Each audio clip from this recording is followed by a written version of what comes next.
Hey there, friends.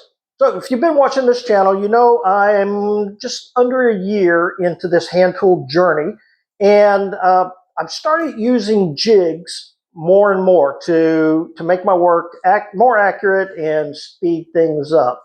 And just want to have a conversation about that today.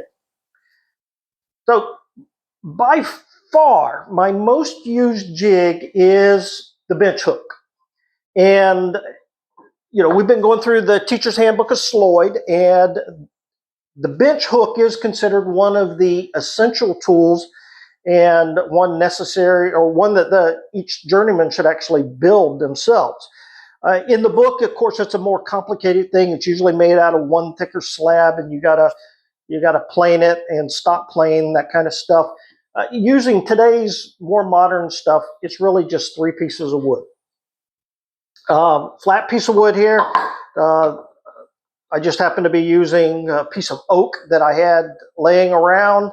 White oak for the base, red oak for the square, and then a piece of pine for the cleat. Great thing about this is I'm sure you've got the same scrap sitting around in your bin. Maybe not the same species, but things that will work just fine. So what's critical about a bench hook? One is this edge, whichever edge that you use has got to be perfectly straight and flat. And then this face right here needs to be completely square or flat to this face. And then the bottom and this edge need to be square together. All right. If you're using pre-dimension lumber, it's probably like that already, but you'll want to check that, and then just glue the fence on, glue the cleat on, and you're good to go. Check square, make sure everything's fine. How do you use the bench hook? Well, it just so happens I've got rare earth magnets in here to help me, but those are absolutely not necessary. So we'll take our crosscut saw, okay, hold it nice and tight, and then use the fence to help you get a nice square cut. Okay. Now, that's not an absolute guarantee of getting a square cut, because if you grip the saw too hard, you're going to rotate it one way or the other, which is something that I struggle with. But overall, it's going to give you a nice, clean cut. Okay. The other advantage, the other thing I like about this bench hook is if for some reason this cut is not perfectly square, okay, you can actually use it as a shooting board, you know, and that'll help square it up. Now this of course is not a traditional shooting board, but it works really good if all you're doing is touching up the end real quick. So number 1, bench hook. If you don't have a bench hook and you're a hand tool woodworker, you need one. Second is, this is very similar to a bench hook. This one actually, though, is more of a miter box. So it's a combination miter box and bench hook. I actually have thin kerfs in here. And I made this one for use with my new Dozuki detailed saw, and I've got it for 45s and 90s.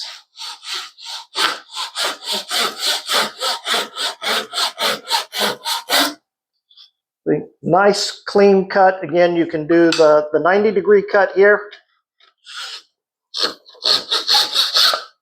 or you can do the 45.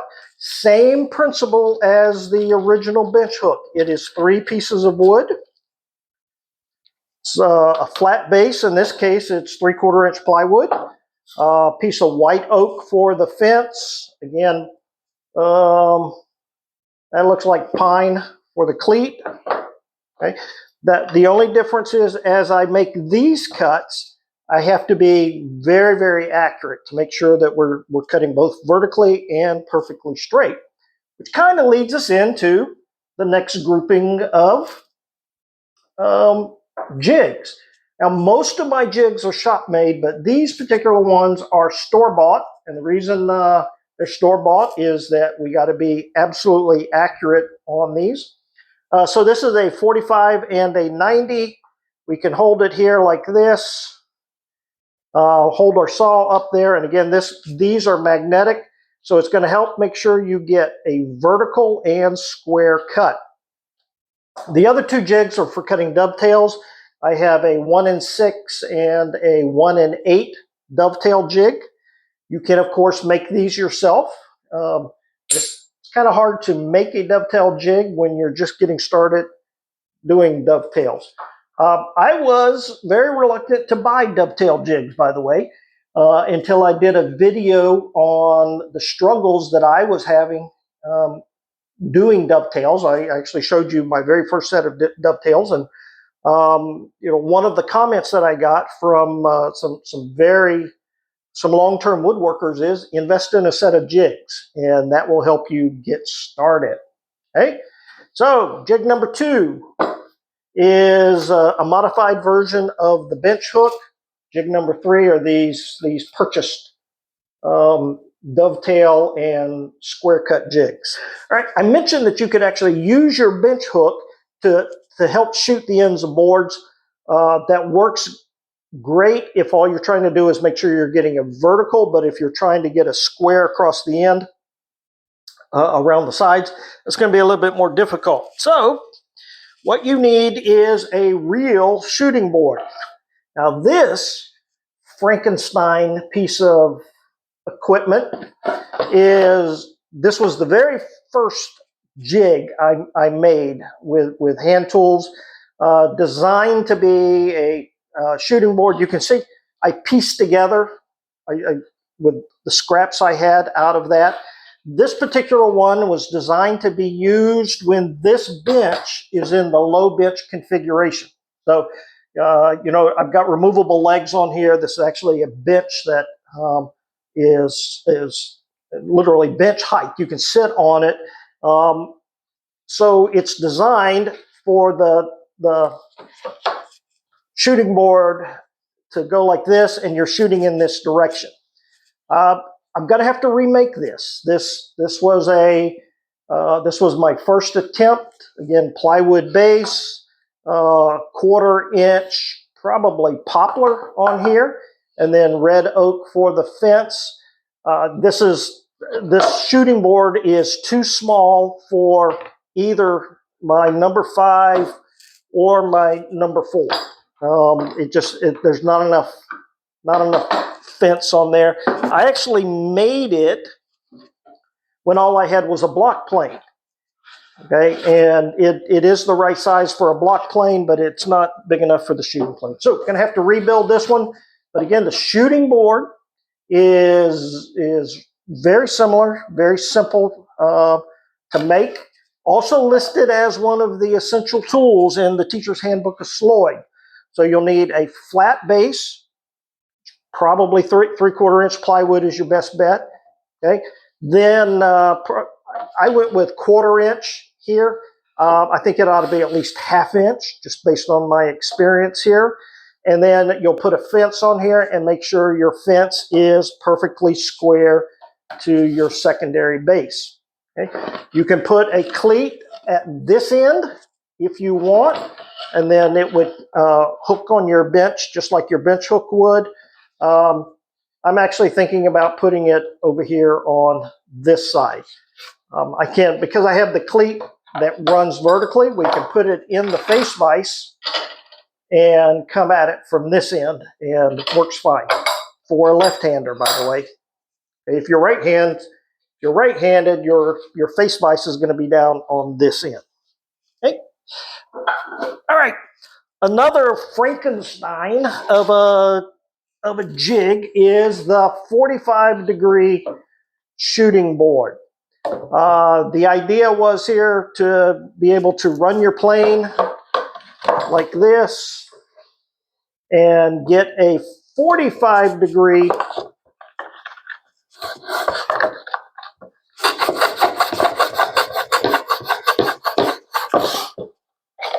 and get you a 45-degree chamfer. on here. Again, I made this for the bench in the low Roman bench configuration. It's designed to sit on the bench like this. The cleat is down on this end, so we could clip it in the face vise like this. But again, it's too small. There's just not enough surface area. I should have gone with 1/2 inch plywood instead of this. This is just Luan underlayment that I used out of the scrap bin. So going to have to redo this one, but this is certainly one that has a lot of uses, and I'm going to be updating that one pretty soon. All right, another jig that I've got is this thin stock planing jig. I did a video on this last week. In that video, I did not have this cleat on here. I have added that so we can clamp it in here nice and tight. Get that out of the way. What was happening is, even with the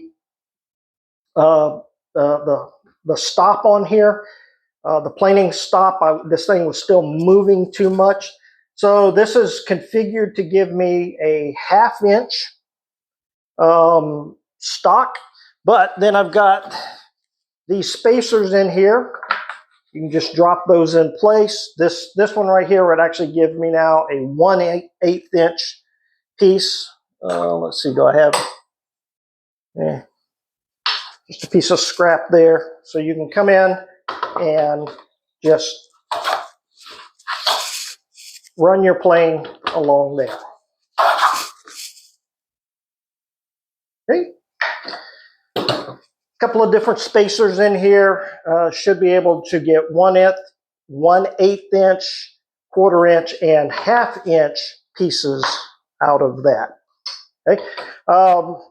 Working on some Kumiko style lanterns and shades.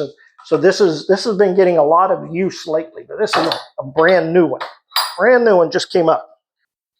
All right, the newest jig that I'm currently working on, this thing's not done yet, right, anywhere close to being done, is this Kumiko strip jig. And what I've done is I've cut these pieces into 1/4 inch, 1/8 inch strips, and I have to make consistent, repeatable cuts.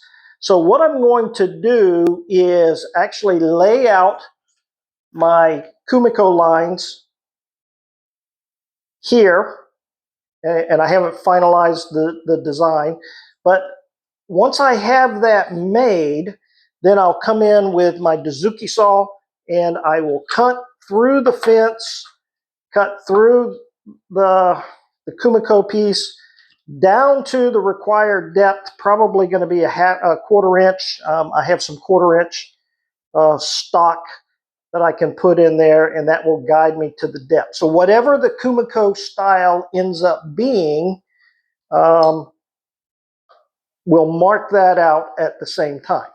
Again, so this is, I guess this is what this whole video is about, is these are scrap pieces of wood. And I don't know if you've noticed, I got a bucket over here that's full of scraps. I've got about 5 or 6 buckets out in the main shop full of scrap. So I've got scrap material all over the place. And these jigs are a great way to use up that stock, get some practice with your hand tools, and make jigs that are going to be useful in producing your final parts. So I said at the beginning, I want this to be a conversation. So do me a favor, drop a comment down below. Let me know what your favorite shop jig is, whether it's a purchase jig or a manufactured jig. And I know most of the people that watch this channel are hand tool enthusiasts, but I know there are a bunch that are also hybrid type woodworkers, where you're doing some machine work as well as some hand tool work. If you've got a machine jig that you like, feel free to drop that in there. We all have our different ways of doing things. So Okay, friends, did I get everything that I wanted to talk about? I think I did. All right, let me know down below what your favorite jig is and whether you made it or bought it. All right, friends, take care. God bless.